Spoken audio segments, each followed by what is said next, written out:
Kate.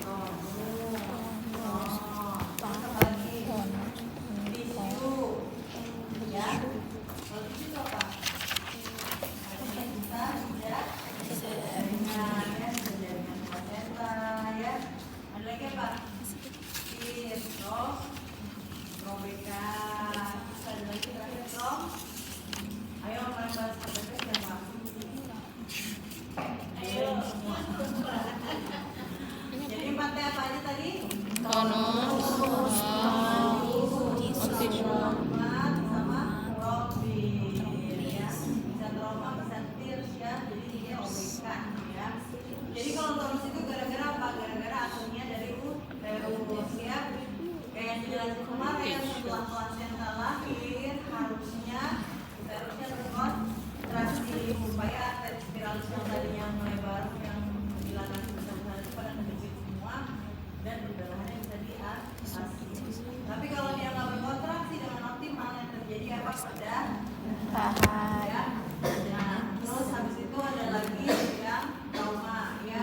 adanya sisa jaringan plasenta Lahir ya.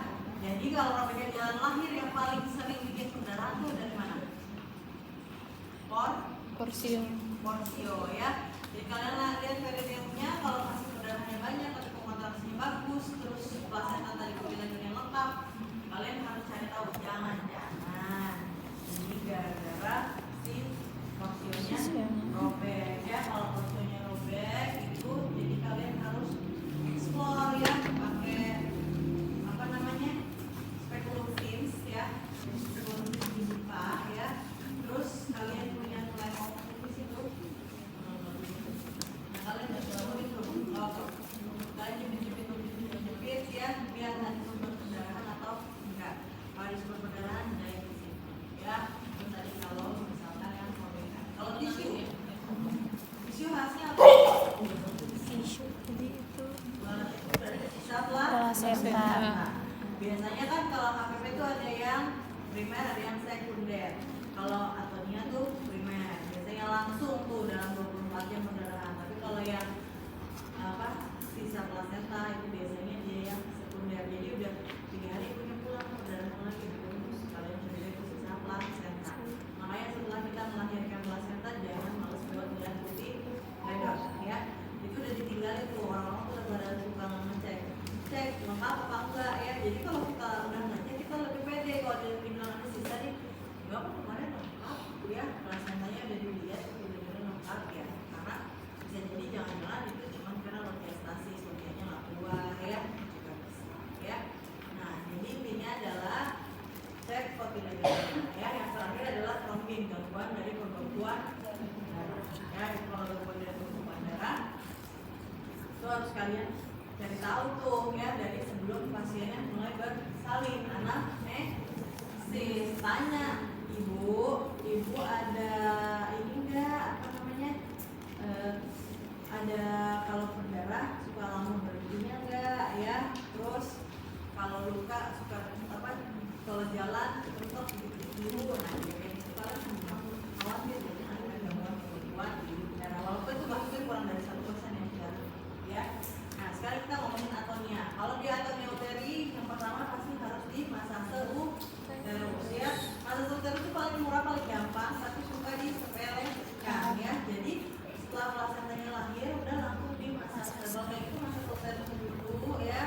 Masase uterusnya terus kalau dia nggak lahir apa nggak bagus-bagus juga kontraksinya, kita bisa lakukan operasi di rumah ya. Kayak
Kalau ini dari luar ya, dibulus ya kan yang bisa masuk ke dalam kan cuma satu tangannya ya.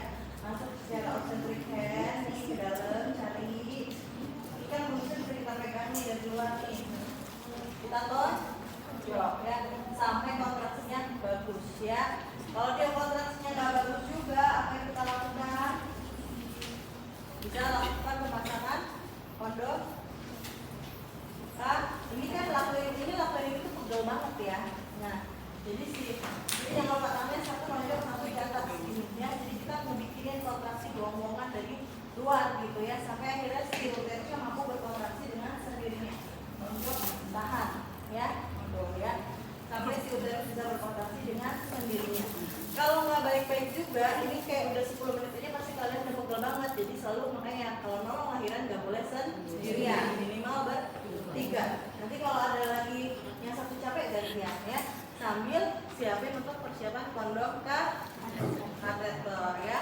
Kondom kateter itu apa aja yang disiapin? Gampang banget, cuma perlu kateter, kondom, sama infusan ya.